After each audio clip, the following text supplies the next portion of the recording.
We'll hit record. That's her little notification that we're recording. And then I'm going to pop over and we're going to go live on Facebook in just a minute. All right. And we'll give just a couple of minutes for it to cycle through and all that good stuff. Okay. All right. I guess I could have waited to hit record until we're actually live on there. That's okay.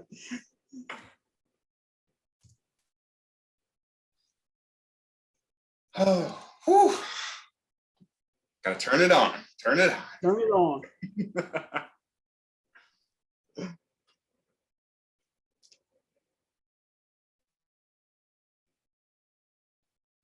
All right.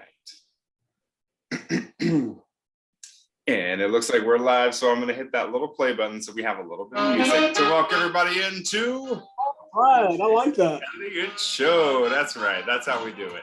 I like that. Howdy doody, everybody. It is Thursday night, a little bit after 7 o'clock, because, you know, sometimes we like to keep you on the edge of your seats. And tonight, even I was wondering if we were going to make it here. But when you got something good, you always got to share it. So that's exactly what we're doing here tonight. It is the Jason Elliott Show, Thursday night, and I'm going to start it off by asking you the same questions that I always ask.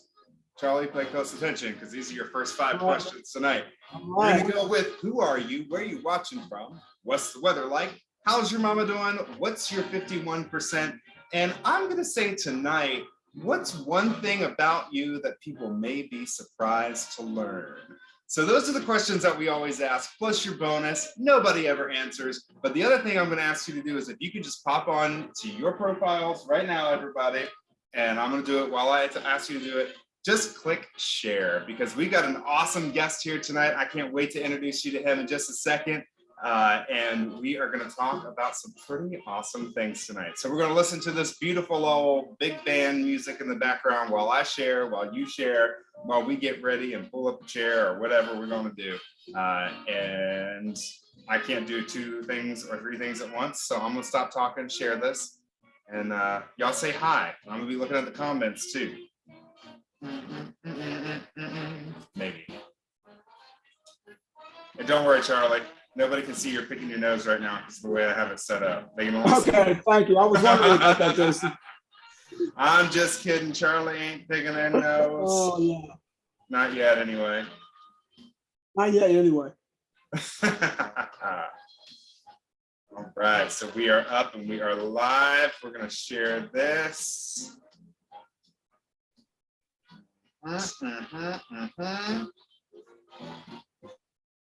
Great. See, now you can hear it. All right, we got a couple of viewers, but nobody's saying hi, so I don't know who they are. So make sure you say hi in the comments below. If you have us muted, thanks to Zoom tonight, captions are auto-generated. Those will also be up on our YouTube channel after the show. So make sure that your captions are included. Okay, we're gonna give it just a second more. Normally this is where I get up and I go pour myself a nice glass of bourbon to sip on while we chat. Tonight I was like, you know, I'm behind a little bit. I don't know if I deserve that bourbon, so we're gonna You save probably that. deserve it after you deal with me. Oh, okay. See, now I know how it goes. Yeah. Well, I tell you what, I'm very excited to deal with you tonight. And I'm so excited, we're actually going to start phasing out this music right now because I want to introduce everybody to our very special guest that we have tonight. Y'all know that on the Jason Elliott Show, we really like real people with real stories making a real impact.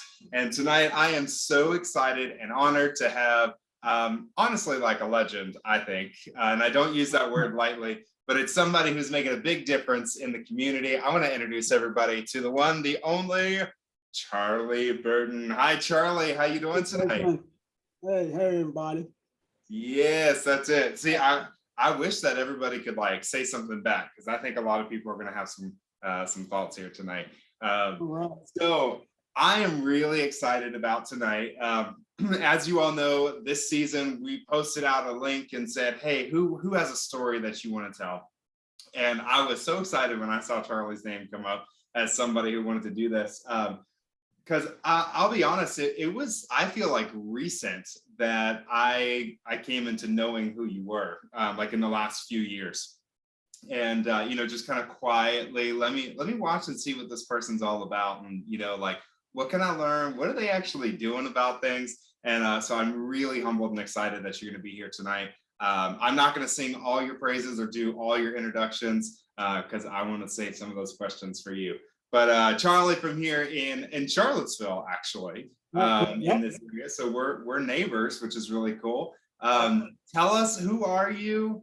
I already said where you're from. I know what the weather's like where you are because it's the same thing here. But primarily, tell us about you and what it is that brought you onto the show tonight. Hey, Jason, thanks. So I'm Charley Burton. Of course, I'm from Charlottesville, Virginia. I'm a native of Charlottesville. And, I always like to tell the story of an organization that made just a huge impact and literally saved my life. So when there's an opportunity for me to do that and have an audience who probably doesn't know a lot about us, but are willing to learn, even allies, even might be somebody out there that's struggling, who is a trans person who needs help. I always want to have an avenue and a venue to be able to just say a little bit about me. I'm a board member of Seagull Pride. I'm a board member of Equality Virginia. I co-founded a group called Diversity and Recovery, which is a group for the LGBTQ BIPOC community, where safe spaces where they can do their 12-step work. And I do these things probably because I'm crazy, but I wear all these different hats because I feel like sometimes I'm the only person that people can see until they can see for themselves and have the voice that I've learned to have. So that's a little bit about me. So. I love it. That's great.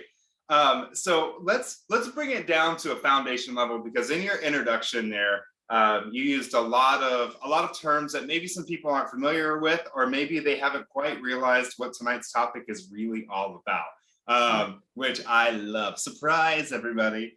So the first one that I think you said that a lot of people may have been like, wait, what was that word? You said BIPOC. So for anybody who's not familiar with that term, can you spell it for us, and can you tell us what it is?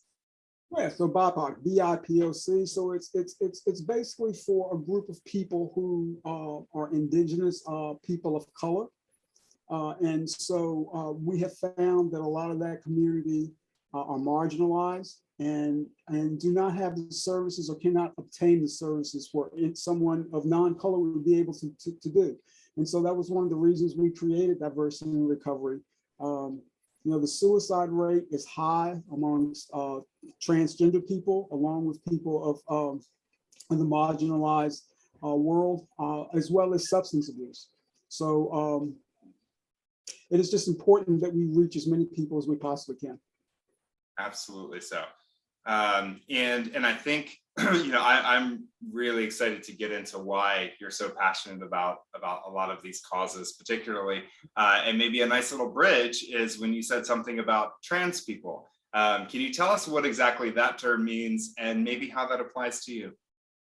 Yeah, so surprise, surprise, I am a trans man. I was born assigned female at birth. I transitioned about 10 years ago.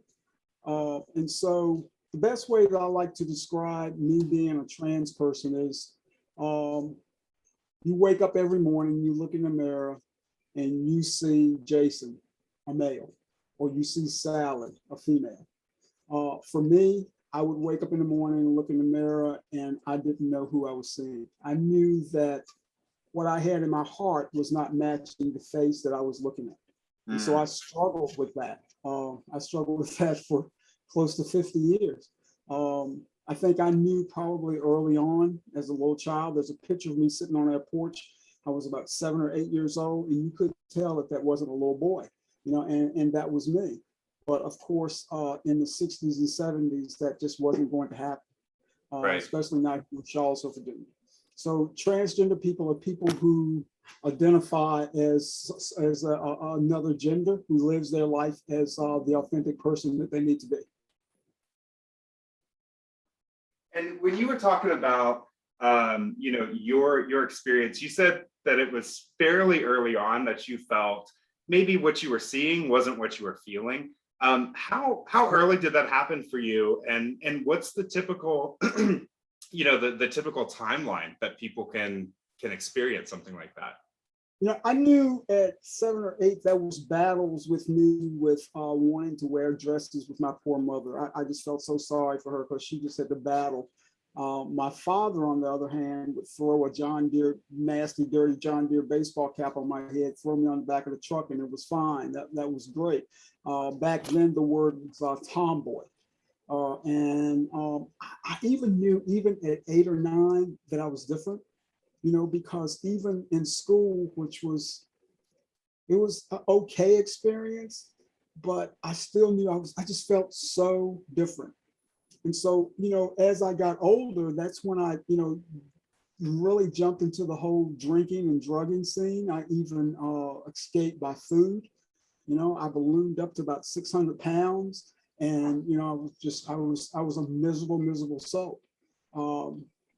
And we can go deeper into the story, but my passion for Black trans men is because of a story of Carter Brown, who is the founder of Black Transmen Incorporated. Would you mind going a little bit deeper into that? Sure, and sure. how that organization was founded and what the importance really was to you? Absolutely. So Black Transmen Incorporated is a national organization that's solely for Black trans men. It is the only national organization that is solely for Black trans men. And so I was in a lesbian relationship, and it was just going south. It was bad. And she just packed up and left. She said, there were many times when she said, I almost feared that I was going to come home and find you dead by suicide. You were that depressed. And I was. So when she left, of course, the depression was even worse. And the story a lot of people have heard is that there was one day I'm in this, really nice house, and I knew I couldn't afford it. And I knew I was going to have to walk away from it. But pride was trying to let me keep it, and there was just no way. And nobody was hiring me. I wasn't getting hired. Strangely enough, now that I'm a male, I get better jobs than I ever have. As a butch lesbian, I was not getting the jobs that I so sorely deserved. So I'm sitting here in this house, and I woke up that morning and I had to make a decision on whether I was going to pay the light bill, and then another thought clicked: I could buy a gun. And so I bought a gun. And I came home and I was just preparing everything, and I was hoping that my sister, who lived next door to me, would not find me. And I had rented the basement out to some young kids, and I was hoping maybe they will find me instead of my family. The doorbell rang, and it was the mailman, who normally doesn't bring packages to the door. Wow. And this package was from my ex, who had found information about Black trans men. Who started 10 years ago, but they were just getting started. And there was a name, and it was Carter Brown's name and number. And I reached out, and Carter's hand was right there. That's incredible. And, I don't say that I was shy, but I would just say I had no voice, for years. And I would still stay close to Black trans men and Carter. And he was introducing me to other men, because in Charlottesville, I couldn't find anybody that looked like me. Even then, 10 years ago, to transition, I had to drive to Richmond, which used to be a fan-free clinic, which is now Health Brigade, to get the services that I needed for my trans services. And, I had no money. That was a lot of times I would siphon the gas out of the lawnmower to put in the car to drive to Richmond, to hope that would get me back home, and I'd figure out something else the next day. So that was where my life was going. I almost went back in, where people talk about coming out. I don't know if I was going to detransition, but I was going to just kind of hide.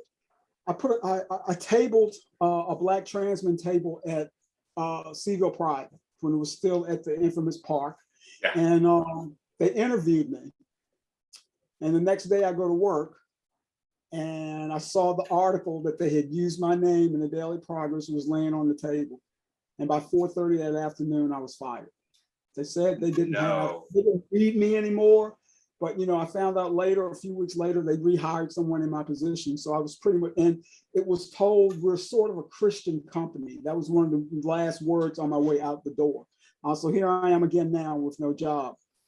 And I almost went back in.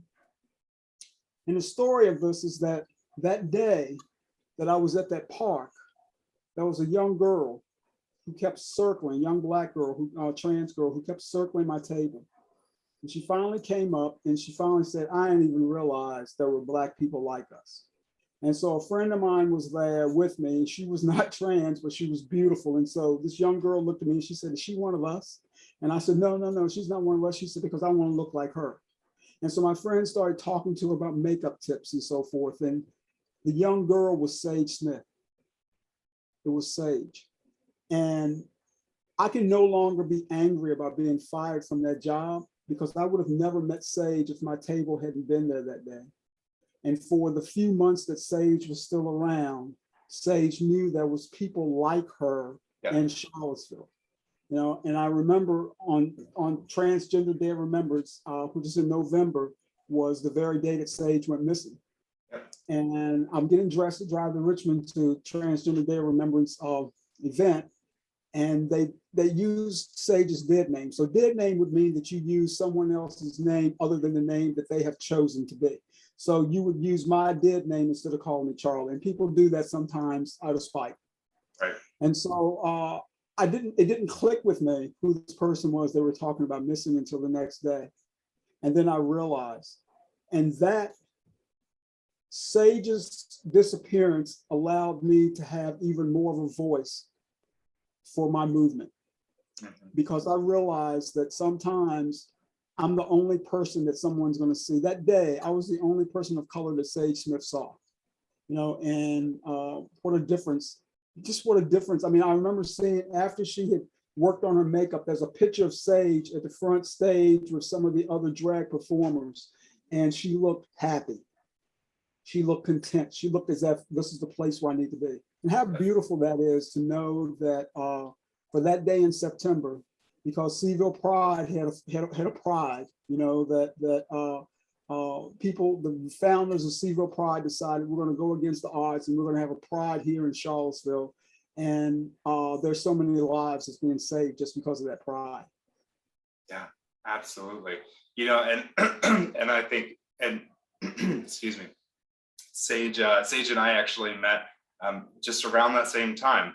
And so I remember that marked difference of before Pride and after Pride. Right. And you know, it was absolutely incredible to see and I had no idea that it was you who she had talked to and interacted with.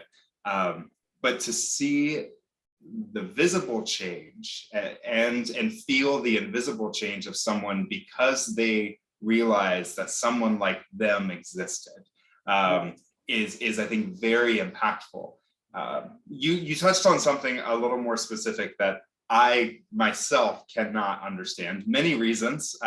I'm not a person of color and I'm also not a trans person either. But you talked specifically about what that is to be, you know, like Sage walking up to a table saying, I didn't realize there were people like us. Can you talk about, if you don't mind, that intersection, or rather not even the intersection, but the overlap of what it is to not only be a person of color, but also to be a trans person in this community or in our society? I've never been threatened because I'm trans. Of course, as I shared, I've lost job. I think I've had maybe not as great of healthcare in the beginning because I was trans, but it's better now. It's much better now. It's almost like every morning I have to get up and there's two fears that I have when I start my car. One is, oh my God, I am a Black man getting behind the wheel of a car. God, please get me to where I need to be safely. Wow. And the other fear, until I got what we talk about is a marker. So a marker is what you have on your driver's license. So on your driver's license is male. On mine is male, but before that, mine was female. And so there's so many things that we as trans people have to go through in order to get that marker changed. We have to have a letter from a doctor. We have to fill out different forms. We have to pay money, more money than what you would normally pay just to get your driver's license renewed. And so, I have mine, but there were, for a while, I did not, because I'm going through the transition. I have to wait to get this letter. And so, to be pulled over and have a mustache and a beard, and you hand this officer your driver's license and it says female and it has a female name on it, now we've got a problem. Now we've got a problem. And so I don't think it is as bad here in Charlottesville. I did have one encounter about probably 2 years into my transition about my driver's license and being pulled over by the police. But I'm hoping that Charlottesville is better than other cities. And I'm thinking that it is because of places like Seville Pride. And Seville Pride also had some growing to do as well. And so, I went on that board for the prime reason of being able to educate people in Charlottesville on trans people. So let's talk about trans. Some trans women are killed at a higher number than anyone. And so we have to say why. And Black trans women are being killed because a lot of Black trans women are sex workers, because that's the best that they can do for the job. Yeah. And so I didn't realize the impact of the sex workers until last year or 2 years ago, wherever it is now, COVID years, of the impact of what's going on with people in communities, not so much here in Charlottesville, but all over the United States, of trans people who do not have a fixed address. So wow. Let's think about this. So I come to you for a job, and I'm maybe 6 months and trying to transition. So the T's not doing the wonderful things that T does now for, at this point for me. And so I'm in that middle stage. And I remember going to apply for jobs in that middle stage and looking across that table at this white man with this look on his face as if to say, what the F? What is this? And getting through that interview so quick, and you just know when you go out the door, I ain't got this one, and so, and a lot of people give up. And so a lot of trans women go to sex work. And so sex work means they're picking up men. And the men are macho guys who either they don't know that the woman is trans, or they're in for it because they're on, they want to try it out and see what it's all about. And then all of a sudden their manhood is threatened, some violence happens, and a lot of times trans women get killed. Yeah. And so this is the brutal side of it. It is a wonderful feeling. I don't want to paint a picture that being trans is all dark and sad. Jason, I'll tell you, every morning now when I get up and I look in that mirror, I just look and I just say, my God, I am where I need to be. It took 10 years to get this where I am. I am so confident. I am so happy.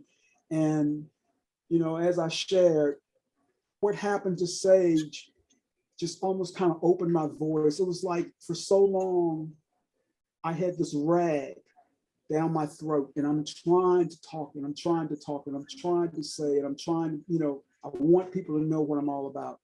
And slowly, it just got pulled out to where I have a voice for my people. And so whenever I have an opportunity to be able to talk about that voice, I want to let people know the goodness of what it's like to be trans, the goodness of what it's like to be a part of an organization like Black Transmen, to be a part of an organization like Seville Pride. Seville Pride has gotten a lot of kicks, and some rightfully, some not. And there's a group now on that board that is truly wanting to serve the community as a whole. And they're great people. They're great people. And I think there's just even more great things that are going to come of what Seville Pride can offer in the future. And we do some work with them, we being Black Transmen, in conjunction with together.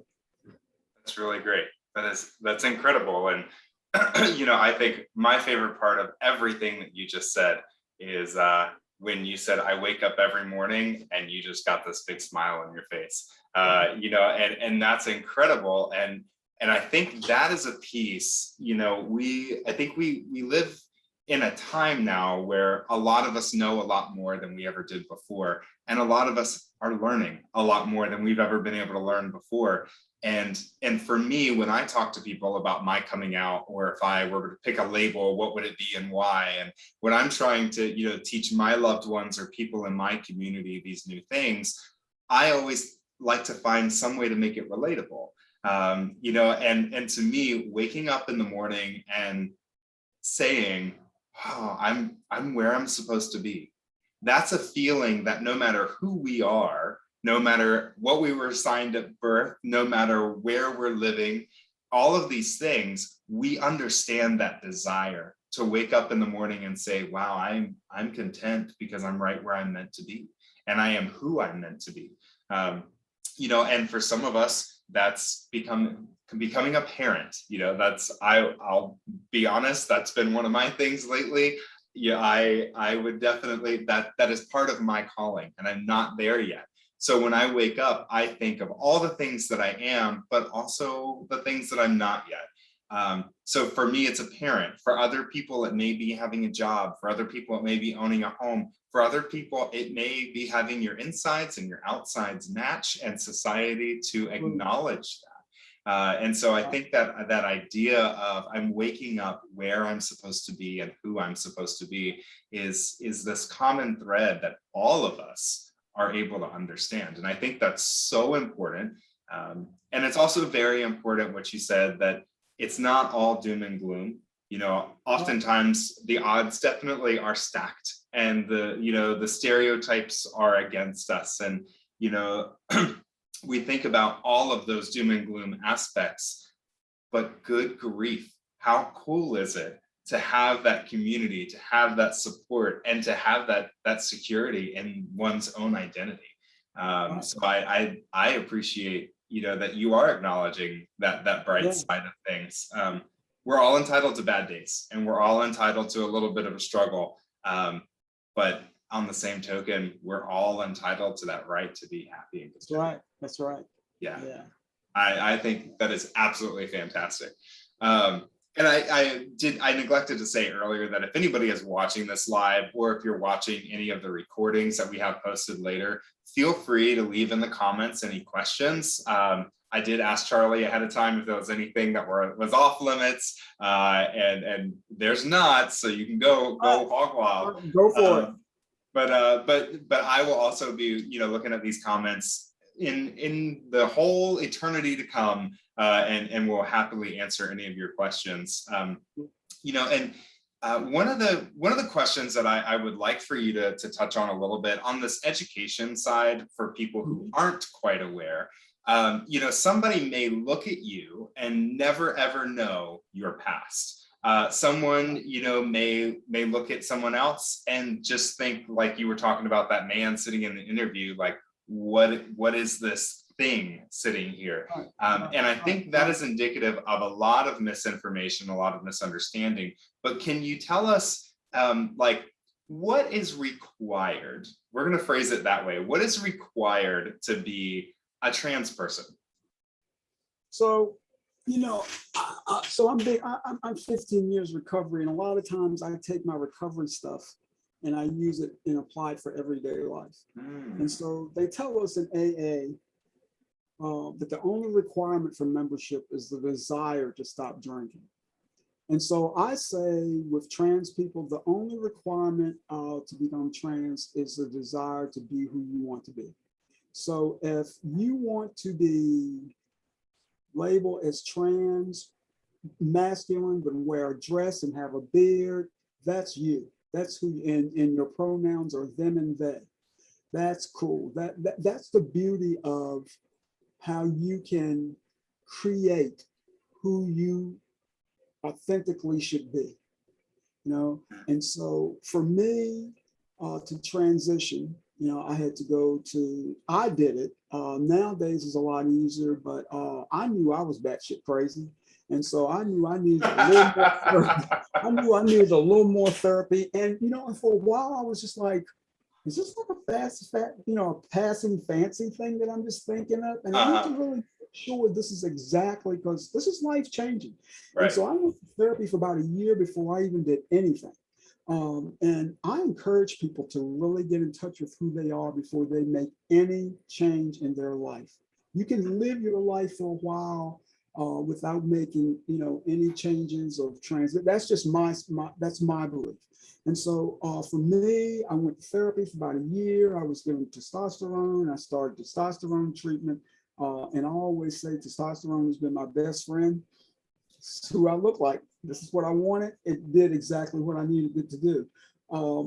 And so, you have endocrinology appointments that you have to go to because you need to make sure that your levels are correct. Some people have surgeries. I did back in March. It took me 10 years to be able to do this. And so when I talk about surgery, it's top surgery, where it's basically a double mastectomy, where the removal of vest. Some people don't want that. And so they wear binders, and these are like spandex type things that they wear so that they look head flat, chest flat. If they don't want to do that, let it all hang out, baby. That's cool. That's whoever you want to be. And so for me, I was so old school. It took me a while to learn all the differences, even within my own community, of what trans is. So there are non-binary people. There are people who they say, I'm going to be me. Today I might be rocking some of the most stilettos you've ever seen and a hot ass mini skirt. And tomorrow I might be rocking the work boots. And it doesn't matter because I have that choice to be who I want to be. It's almost like the Lady Gaga song, you're born this way. You be who you want to be. And so that's the beauty of, I think that's just the beauty of living who we are. Almost like that thing with the AA, the only requirement for you being a trans person is your desire to be who you want to be. Yeah, absolutely. And I love what you said, about the spectrum and about flipping, here and there and dipping a toe over here and a toe over there. The thing that I always try to tell people too is like, how some days you wake up and like, you just want to be in pajamas all day. And then other days you want to wake up and you want to put on like, dress to the nines, or that, you want to give a certain impression. So you wear this one outfit, or, we all have those days where we express ourselves differently. And when it comes to our gender expression, I personally think that it's just as full of opportunity, and that might be, like you said, like, I mean, there are days I don't typically wear heels as an everyday shoe because for me, it's just not practical. But I have absolutely a nice little collection in the other room of some heels I'll throw on. And maybe an hour after, I'm gonna be in my combat boots stomping around, the house. But, I think it's so important that we also make room for the community and for individuals who don't portray themselves in what we would stereotypically think as a masculine or feminine way. Because at the end of the day, you've got these options, but you've also got an option up here and over here and over here and back here. And I think that's one of the things in life. There are so many rules we have to follow, and there are so many expectations we have to meet. But how cool is it that it's our lives and we can just have fun with it while we do it, and we can explore while we do it. And I think it's so important that when other people do that, just like you mentioned, Sage was asking your friend, hey, we're not the same, but we've got some similarities. Can you teach me? Can you love on me a little bit? And at the end of the day, that's what it really is. It comes down to loving on each other, and we've got something to give. We've got something to learn. And no matter what you look like or how you present or what you want to be called or who you're loving, man, how cool is it that we get to be in life together at the same time? That's right. Yeah, in life. That's it. It's in life. Yeah. Yeah, that's what it does. So I do want to ask you, and I don't want to keep you all night long. I certainly could, I think, talk to you for like a week and a half and not run out of questions. But I do want to ask you, when we've talked a lot about educating people, who aren't familiar, who aren't yet in a community, the other big piece of what I think you do really well is you empower people.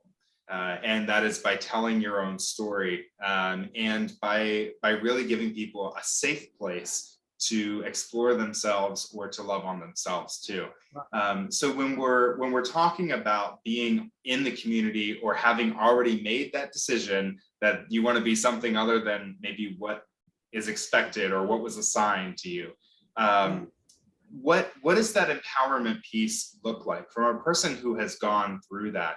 What does that mean to receive that support and that love, either from people in that community or from people outside of it who are simply there as allies?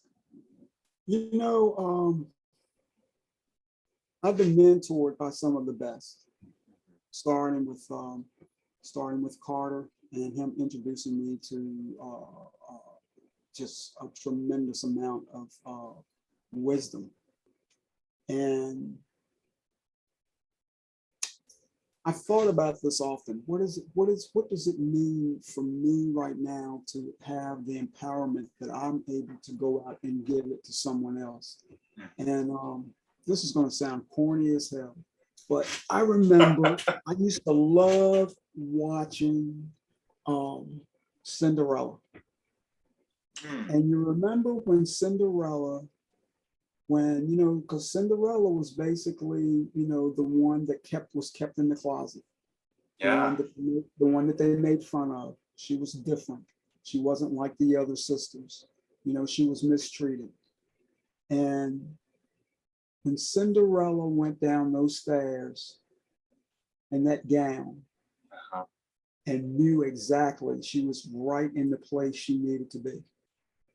If you play back and look at that, even the cartoon or the real life version of those, and you look at that moment that she hit the bottom of that stairs and she realized, I am exactly where I need to be. That's empowerment. That's the empowerment when it finally clicks for you, when you finally say, yep, this is where I need to be. This is exactly where I am. I am rocking this shit. I am looking good. I've either got the gown on or the tux. The first time that I really realized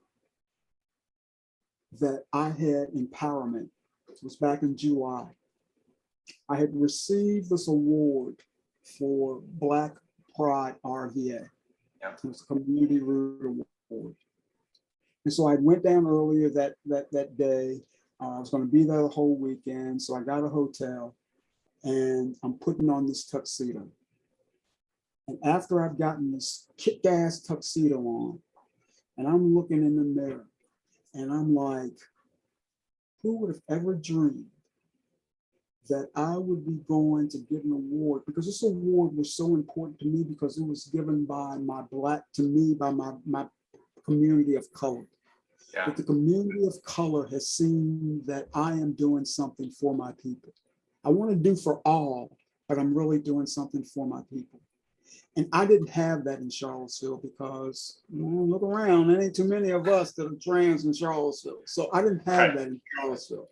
And so to be able to give this and to step out of that hotel room, and when I walked into the University of Richmond and I saw all these people looking at their finest, and I felt like, damn, that's exactly how Cinderella felt when she got down to the end of that stair, and that kick-ass dude is standing there waiting for her, and that slipper matches, and she is just all that.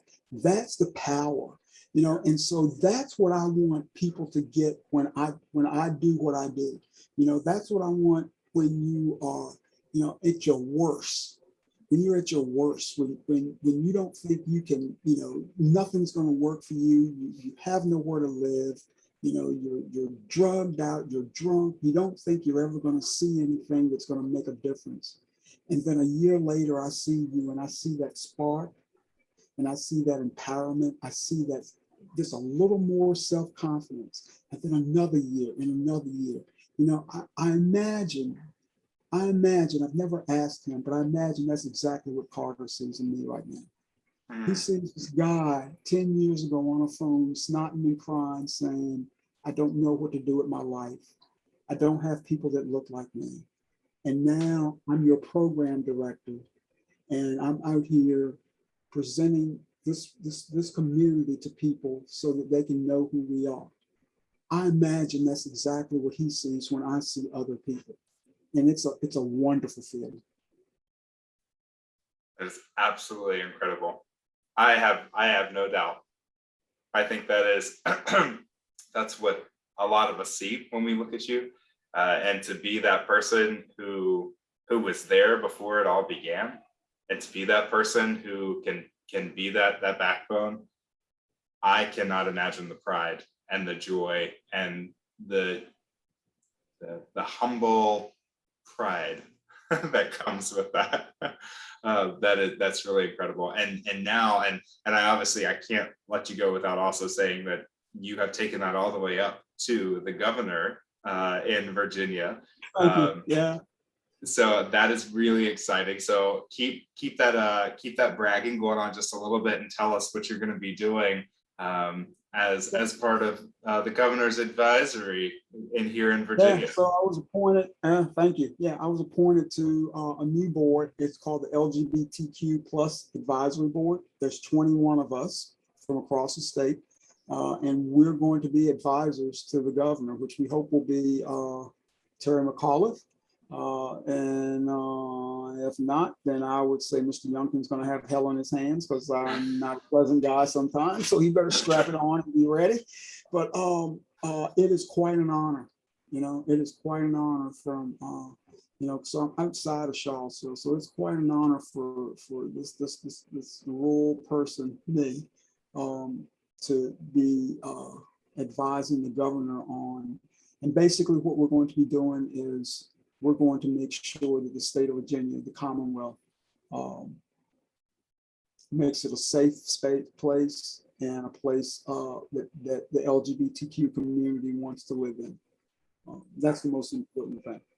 Yeah, that is so incredible. And as one of those LGBTQ plus Virginians, I want to say, I know y'all have already started your hard work, but to you and the other 20 members who are on this board, thank you for looking out for us. Thank you for giving us a voice. And no matter who ends up in what office where, it's really an awesome feeling to know that I've got 21 people who at least have a taste of what my life is like, being able to speak up a little bit more loudly, a little more closely than what I can do from where I am.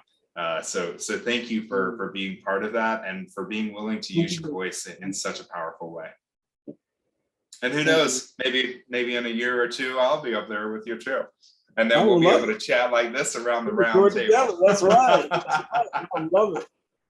Oh, I love it too. Well, look, let's wrap up on some good notes, and let's tell people, one, how they can find you, and two, what resources are there currently available that you think it would be helpful for people to know about?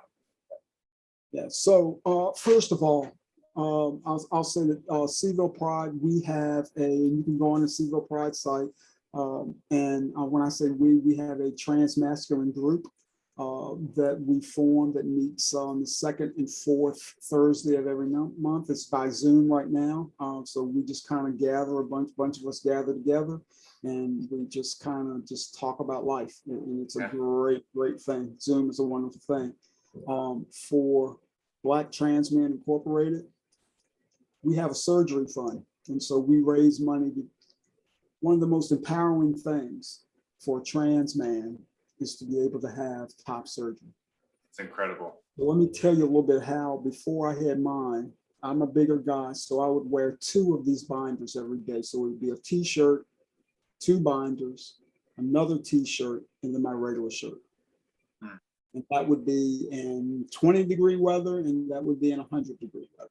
And I had a lot of medical problems with rashes that I had to have special cream and so forth. And so to be able to have surgery is something that is medically necessary, and now insurances are seeing that. So we have funds set up that we try to raise, which is hard because Black organizations don't get a lot of money.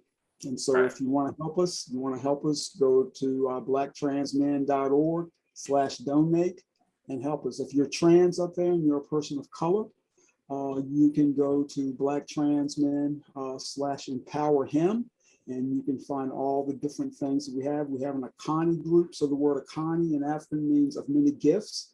And so we give many gifts to our people. We meet on Wednesday nights, and they have a support group that's ran by a young man named Maddox Jackson. Does an incredible job with this Akani group. We also have the Binder Fund, where we do give out free binders.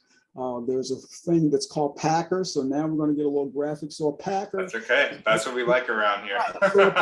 So a Packer is basically a model of a penis that guys use to be able to put in their pants, to be able to feel like they're fully looking the way they do. And I bet there are people out there like, what? But yeah, so, we provide that for them as well. Black trans men, we struggle. We struggle because we are the last ones to get donations. And that's just the way that it is. So, I know times are hard, but if people have a few coins that you can just go out there and just kind of donate to us, please do. It just circles right back to, we have housing, we have healthcare that we help with. It's just the whole gamut of what we try to do. We have grown by leaps and bounds in 10 years as far as what we want to do, but we are far behind in what we can do because of lacking of funding. Absolutely so. And I think this is a really good time to remind people that even if you can't give enough yourself, when a lot of us give a little bit, when a lot of us, put forth that little bit of an effort, whether we're talking about money or time or any of that, but especially with money, I think oftentimes we say, well, if I've only got this much, it's not going to do anything. No, but if 20 or 30 or 40 or 50 people did that, that's another dozen or 2 dozen or 3 dozen men that have a Packer or that have a binder to put on, or someone to get that top surgery. So these little bits really do add up. So we're a great organization where we're really out there helping people. We're making a difference. We're really making a difference. And, it's just so important. And it's just such a good cause. Absolutely. It definitely is. And I'll make sure that I go in and pull up that website, and we'll pop that in the comments for this, and we'll add it to the description when we throw it up on Facebook, on YouTube. We'll make sure that if somebody needs to get in touch with you, they definitely know how to do that. So. Can I just do a quick share about how you and I met? Oh my gosh, yeah, I can't believe I was so caught up on like the whole, oh my gosh, I'm running late tonight and everything is falling apart. I forgot that was going to be my first question to you. Please share, go. It was like a magical moment. I have watched you and admired you, and I looked at the governor's mansion. We were at the governor's mansion for, was it June Pride? The kickoff of June Pride at the governor's mansion, and there were a lot of firsts that night. I think that was the first time they had performances by drag performances, which was absolutely beautiful. It was just a beautiful night to just be there and see all the different people, and it was almost like that cross the room moment. We just kind of got each other's eye and just hugged, just like it was just like the thing to do, and it was such a special moment for me. It really was, because I have watched you in the community, and I was just like, it is so nice to be able to finally connect with really great people who make a difference in the community and be able to just hug this guy and have a conversation and know that it wasn't going to be the last of the conversation with us, man. It was just really special. Thank you. Thank you for saying that. That's really sweet. Yeah. I don't have so much tea running through my body that I don't have all these tears all the time. Well, I'm a little welling up too, but I'm trying to hide it. I don't hide it. I throw it out there for everybody to see. It'll scare off the weak ones. Yeah, that was really incredible. And I think it was one of those moments where it was like, we look, we make eye contact, and we're like, what? But yeah, I truly appreciate how you frame that and really hold close to me. When you say what that meant to you, that means a lot to me.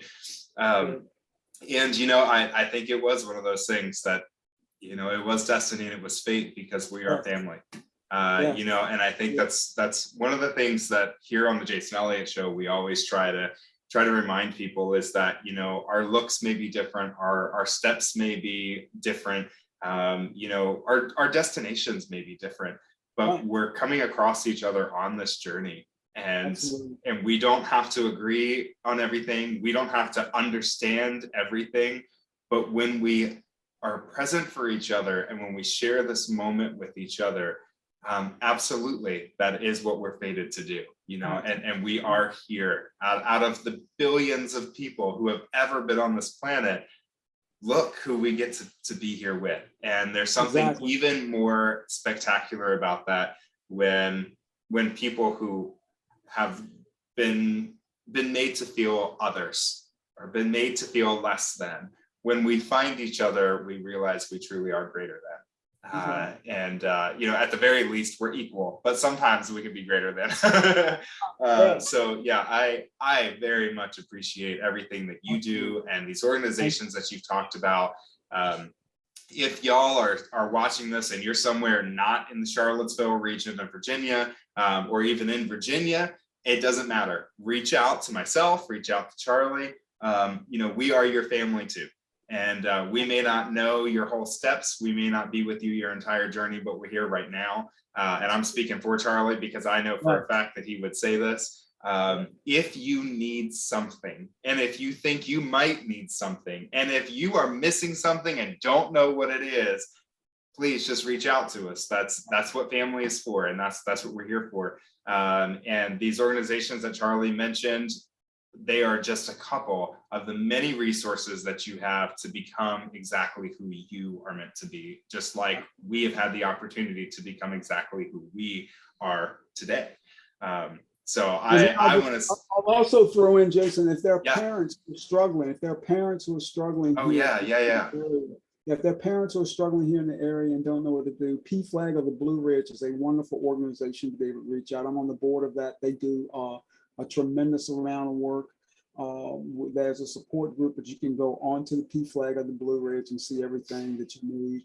Seville Pride has a great resource section as well as going to blacktransmen.org. Awesome. That is great. And I appreciate you throwing that out there too. And yes, my support is behind PFLAG as well. And even if you're a parent of someone who doesn't identify as trans, but as lesbian or gay or queer in some way, or questioning, or if you're the aunt or an uncle or your granny or granddad, PFLAG is a great organization for you to learn and for you to be supported and safe while you learn and ask questions. So yeah, if anybody's got questions or if anybody's got needs, we got some resources. We got the hookup. Absolutely. So between the two of us, I hope that we got the hookup. And if we don't, we know somebody that does. Oh, I love it. All right. So we're going to close up tonight. I always like to round everything out with a final question. I've said thank you time and time again, but before I ask you that question, I just want to say thank you for being an open book, for being a loud voice when needed and a soft, gentle whisper when that's more impactful. From tabling at events to sitting around the table with the governor and sitting on all these boards you've talked about, you know, all the awards and the accolades that you've achieved. That's just a part of it. That's just what you see on the outside. But what you're doing is making a huge difference. And I truly appreciate that you've come on here tonight and shared your journey and taught us things and helped us be safe in who we are. So thank you, Charlie, for being here tonight. Thank you. And with that, you're welcome back anytime, by the way. Okay. And soon, I really want to get together and do something in person. So one of these days we're working there. In my day job, that's what I'm working towards. There you go. All right. So to wrap us out tonight, I always ask this question because, you know, we come up here every single week. But as our very special guest tonight, if there was one thing that you could say, I'm trying to start my background music at the same time. That was not very smooth. If there's one thing that you could say to all of our viewers to keep the world spinning until we come back for the next episode of the Jason Elliott Show in 15 seconds or less, what would that be, Charlie? just love yourself and love others for who they are. Yeah. Wow, that was a lot less than 15 seconds. You could win a pageant or something with that. Straight to the point. Love yourself and love others for who they are. And you know what, I'll tack on to that. Love yourself for who you are too. Because you may be outside of that box somewhere. You may be like floating around, not even sure what is going on around you. You're still worthy of love. And and if you see somebody floating around in your life, latch onto them and love them until they're grounded again. That's what we do. All right, and I'm going to go ahead and close this out with a mantra that I use every single week, and one that I share with my own self just about every single day to keep myself going and keep my world spinning. And it's a little phrase that's been on the Jason Elliott Show that goes like this: from dreams to goals and goals to reality, because dreams are for those who are sleeping. If you're alive and awake, watching the Jason Elliott Show, learning from the one and the only Mr. Charley Burton, that means that you're alive and awake enough to not only dream dreams, but to set goals and then work towards those goals. It's going to take a whole lot of time, and it will definitely take a whole lot of work, but eventually your goals will become your reality. Your reality is yours and yours alone. There's nobody else that can make it for you. And most importantly to me, that means there's nobody that can stop us from making it for ourselves. So dream big, wake up, work hard, bask in the reality that you have created for yourself, and then come on back and tell us about it on the Jason Elliott Show. We are here every single week. Well, I'm gonna squat on that for a minute, but we're usually here every single week at 7 o'clock on Thursday nights for a live episode of the Jason Elliott Show on Facebook Live. You can also catch our archives on YouTube, and you can follow us on Instagram, on Twitter, on Snapchat, on TikTok, on Clubhouse, on OnlyFans. Just kidding, not on OnlyFans yet, but times are hard, so maybe. But you can find us all kinds of places. Just search the Jason Elliott Show or Jason Elliott. You can even head over to patreon.com/Jason Elliott and become an investor for as little as $3 a month. So my camera quality will get better. Now, next week, we're taking the time off because we talk about self-love, but we don't practice it here at the Jason Elliott Show. But next week we are. So I'm taking off Thursday and Friday. I'm going off the grid, and I look forward to seeing you the next week when our special guest is Kimberly from out west in the United States to talk about mental health, particularly. Well, you know what? I'm not even going to tell you because I want you to come back and we're gonna hear about it from Kimberly. But until we get back together, I want to say thank you for being you. Thank you for being here, and thanks for being a great person. I hope you have a great weekend, a nice week, and we'll see you in 2 weeks. And as this music closes, Charlie, the hardest part, and I learned the other day, my camera flipped me over, so I was trying to high five my guest on the wrong side. So I don't know what side I'm on with you. Are you on this side? Is that where you are? Yeah. Here, just do this way. Boom. High five me. That works. All right, we're out of here. We'll see you next time, everybody. Thank you. Now let me stop this recording. Actually, I don't know how to do anything. All right, recording is stopped.